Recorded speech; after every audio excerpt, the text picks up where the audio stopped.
Salim Anu Nanggro, Pasir Seranto, Aceh Utara. Assalamualaikum warahmatullahi wabarakatuh. Alhamdulillah hari ini saya datang ke markas Tastafi, ketemu dengan Abi dari Aceh, yaitu Abi Ibnu Sa'dan atau Abi Sa'dan, dan dengan Ketua Tastafi Jakarta, Pak Yusran Abbas dan Adinda Harif ya. Ini asisten Abi. Abi, ini kami dari Pasir Seranto Channel. Ya. Ini kebetulan kesempatan ketemu dengan Abi, ingin membicarakan ini perkembangan di Aceh. Ya. Abi kan Ketua Huda di Aceh ya. Ya, Huda di Aceh Utara. Di Aceh Utara, Di Aceh Ketua Utara. Huda Aceh Utara, dan juga caleg, Caleg. dari partai PAS. apa? Partai Aceh Adil Sejahtera ya, dengan singkat PAS ya. PAS Aceh ya. Abi, mungkin ini kita ngobrol-ngobrol sedikit, Abi ya. Apa ini konsep Huda yang udah kan Abi sekarang Ketua Huda Aceh Utara. Apa ini Huda ini? Apa yang dilakukan oleh Huda selama di bawah kepemimpinan Abi di Aceh Utara? Konsep Huda itu sebagaimana namanya itu Huda Himpunan Ulama Dayah untuk menyatukan persepsi di kalangan pimpinan pesantren. Karena kami dari pimpinan pesantren kan lain-lain daripada kelepasan, misalnya dari Mudi Mesra, ada yang dari Tanah Merah. Karakter juga daripada pimpinan dayah kan ada yang berlainan. Jadi untuk menyatukan persepsinya daripada kesamaan dalam suatu organisasi itulah Himpunan Ulama Dayah. InsyaAllah kami laksanakan, dan insyaAllah juga dapatlah mengambil yaitu apa yang kita harapkan kepada pimpinan-pimpinan. Kadang-kadang pimpinan dayah juga ada juga kan nggak sama semua, tapi dengan ada itu udah ada kesamaan. Jadi ada payung, payungnya ya Pak Abi ya. Jadi perkumpulan pesantren yang di bawah Huda ini adalah Ahlussunnah wal Jamaah Abi ya. Pemahaman Ahlussunnah wal Jamaah ini yang paling utama di Aceh ya Abi ya. Tapi di Aceh itu kan kita bermadhab dengan mazhab Syafi'i. Ya, itu yang paling utama ya. Nah, Abi kembali lagi ini kan saya dengar ini Abi kan caleg, caleg dia, caleg dari Partai Adil Sejahtera tadi, Aceh, PAS, DC, caleg sementara. Nomor berapa Abi? Nomor 13. Dapil 5. Dapil 5 itu mana Abi? Dari 5 lu semua ini dan Aceh Utara. Oh, dapil. Bagus juga Pak, dapil 5 kan sholat 5 waktu. Ya. Rukun sholat kan 15. Nah, jadi kesamaan. Nomornya 13. Nomor 13. Rukun sholat 13. Nah, sekarang pertanyaan saya gini Abi. Ini kalau kita bicarakan, Abi kan seorang ulama, ya, Ketua Huda, ya. Ini kan ada pemahaman dari masyarakat ini. Kenapa ini sih ulama itu berpolitik? Kenapa nggak mimpin pesantren aja, ngajarin anak-anak, kan lebih bagus. Ini menurut pendapat sebagian orang. Tapi kalau pendapat saya beda. Kalau pendapat saya lebih setuju ulama berpolitik. Karena ketua partai saya dulu ulama, Kiai Haji Zainuddin MZ dulu ya. Partai saya dulu Partai Bintang Reformasi. Tapi satu pilih jadi anggota DPR RI di mewakili Aceh dulu. Tapi sekarang sudah almarhum beliau, partai pun almarhum. Partai pun almarhum. Nah, sekarang ini kan Abi. Abi ini kan apa yang akan Abi perjuangkan? Kenapa Abi tertarik dengan politik nih? Mungkin coba uraikan. Ya, tertarik dengan politik memang sebahagian daripada orang menganggap itu politik itu nggak bagus. Tapi karena ulama nggak masuk kepada anggapan yang nggak bagus, kapan bagusnya? Kalau memang kita udah melaksanakan kebagusannya itu demi kepada masyarakat, karena kami ulama kalau berdiam diri juga bisa berdosa. Yang lain kami sudah berdoa, sudah kami beri nasihat dan sebagainya. Tetapi tentang berpolitikan ini nggak ada. Diam kamu tentang berpolitikan, nanti kalau akhir hayat kan ditanya sama Allah. Kenapa politik nggak masuk? Karena demi tujuan kepada politik itu kan dari pihak kami ulama untuk bisa membangun perubahan. Membangun peradaban Islam dalam negara demokrasi dengan menegakkan amal ma'ruf nahi munkar. Tujuan semata-mata untuk kesejahteraan, peradaban. InsyaAllah dengan ada akhlak ataupun peradaban secara dunia peradaban, InsyaAllah semua akan baik. Apalagi kita tahu sekarang itu di Aceh serba kejadian-kejadian. Kalau dulunya kita dengar kejadian di wilayah-wilayah tempat yang lain. Aceh itu kan serambi Mekah. Banyak ulama, banyak orang yang barakah-barakah, karamah-karamah banyak terjadi di Aceh. Tapi karena sekarang itu ulama mungkin dengan kesamaan memikirkan sampai dia istiqarah dan lain sebagainya, timbullah kita ulama harus kita berpolitik.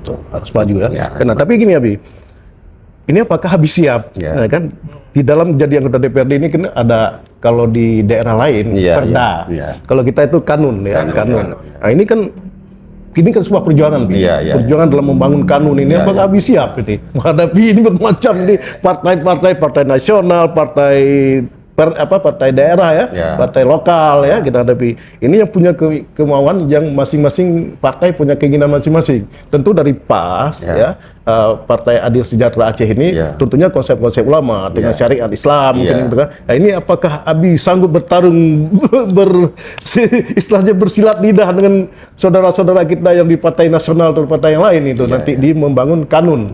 Gimana? Memang sih kalau saya katakan siap, memang serba kekurangan. Tapi demi kemaslahatan, insya Allah Allah bersama kita demi kebaikan. Kalau memang kita tulus dan ikhlas dalam memperjuangkan satu, insya Allah Allah akan menolong kita.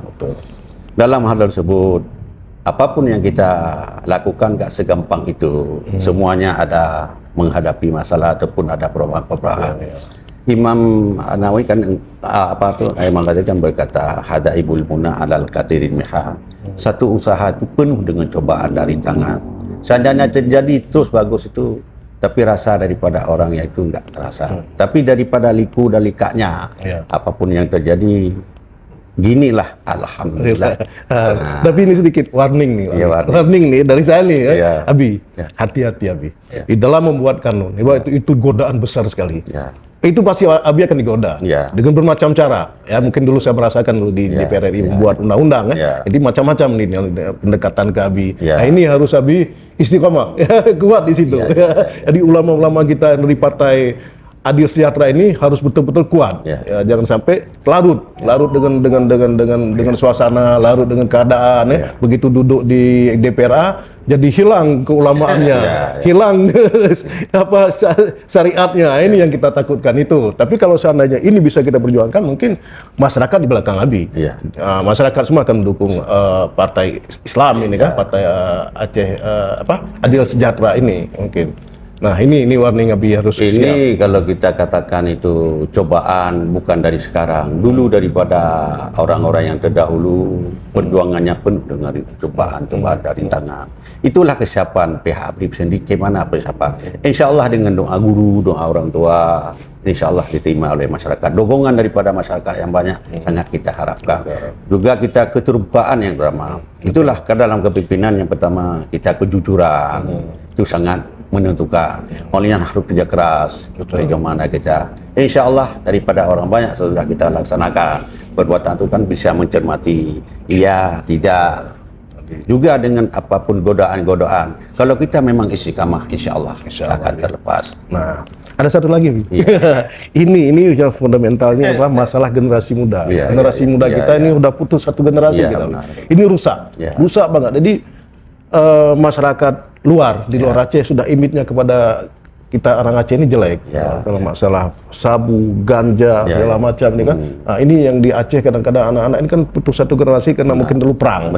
Ya kan, nggak ke daya, nggak ke pesantren, ke sekolah nggak ada kan. Ini kan suasana perang ini dulu. Jadi terbawa sehingga putus. Adab apa semua udah nggak ada lagi. Jadi bahkan ada yang maki-maki ulama, yang maki-maki orang tuanya. Ini kan bicara adab, bicara tidak lepas kontrol daripada ulama-ulama ini yang harus Abi perjuangkan. Bagaimana untuk menutup yang sabu menyabu itu kan, ganja kita kembalikan Aceh sebagai Aceh yang bermartabat, ya kan, yang punya syariat, ya kan, sebagai suri teladan bagi umat Islam. Aceh lah cermin. Itu mungkin Abi. Disitulah ulama memerlukan harus hadir dalam melaksanakan itu, karena masyarakat Aceh sangat berbeda daripada yang dulu.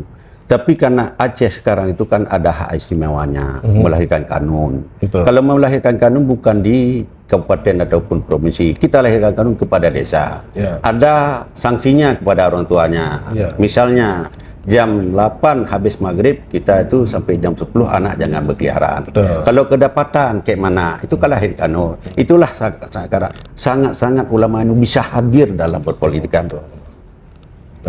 Kalau memang nggak ada payung hukum, masyarakat nggak seberapa. Misalnya kita kasih duit aja kepada anak itu, nggak ada kita bilang ini kamu beli, lebihnya sekian, lebihnya sekian. Kalau lebihnya, kalau sebagaimana nggak ada ketentuan, kamu akan didaskan. Itu kan ada peraturan. Karena kerasa kebebasan sekarang ada Aceh sama anak-anak muda, kebebasannya luar biasa.